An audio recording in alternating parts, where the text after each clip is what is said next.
6:52, time for the morning sprint. We start with the governor's State of the State address given last night at the Capitol. Under my plan, if you're a family of four, you would receive $600 to help provide a little more wiggle room and hopefully a little less stress about making ends meet.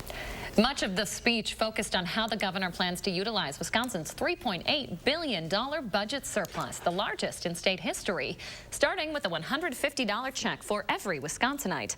The governor says he will sign an executive order this morning, calling a joint session of the legislature to go over the plan. The Dane County District Attorney's Office has concluded no Madison police officers will face any criminal charges following the officer shooting on State Street last fall. According to the DA's review, when officers were trying to take a 19-year-old into custody, an officer pulled out a gun and fired a single round. A shell casing found at the scene. An officer then responded by firing one shot as well. That bullet hit another officer. Quadrin Wilson is expected to be in court today for drug charges. Officials with the district attorney's office say Wilson has one drug case filed, another still under review. Law enforcement officials have shared few details about the events leading up to Wilson's arrest and shooting. Two agents with the DOJ's Division of Criminal Investigation reportedly fired their guns during the incident. Those officers have not yet been identified. Madison B-Cycle coming back next month, and they'll have more e-bikes than ever. The company added 9 stations last year. They plan to add another 8 by the time they return. 75 new bikes will be added to the fleet. Ride times are going up from 60 minutes to 90. Membership costs, though, are going up as well. Annual memberships are now going for $135 a year.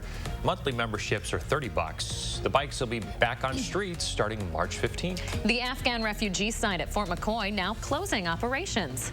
The fort says the final refugees have left the facility. At one time, upwards of 13,000 lived there after the hectic evacuation from Afghanistan. By the end of January, 2,400 remained, the rest being resettled across the country. The final group left yesterday. Britain's Prince Andrew has agreed to settle a sex abuse lawsuit filed by Virginia Giuffre. The 38-year-old says that she was a teenager when billionaire Jeffrey Epstein trafficked her to the British Royal. In the brief one-page settlement, Giuffre agrees to dismiss her lawsuit if Prince Andrew makes a, quote, substantial donation to her charity in support of victims' rights. The White House COVID-19 response team has a briefing this morning, and they'll likely field questions about their mask guidance. The CDC releasing a statement ahead of it, clarifying they do regularly review their guidance and will communicate any changes when they trust the science. Here in Dane County, the mask order will expire March 1st, regardless of the CDC's masking recommendations. The family of Helena Hutchins, a cinematographer shot and killed on a New Mexico movie set last year, has filed a wrongful death lawsuit against actor Alec Baldwin and the film's producers and certain crew members. In October, on the set of the Western Rust, just outside of Santa Fe, a single live round fired by Baldwin hit and killed Hutchins and wounded the film's director. The gun was only supposed to be loaded with dummy rounds.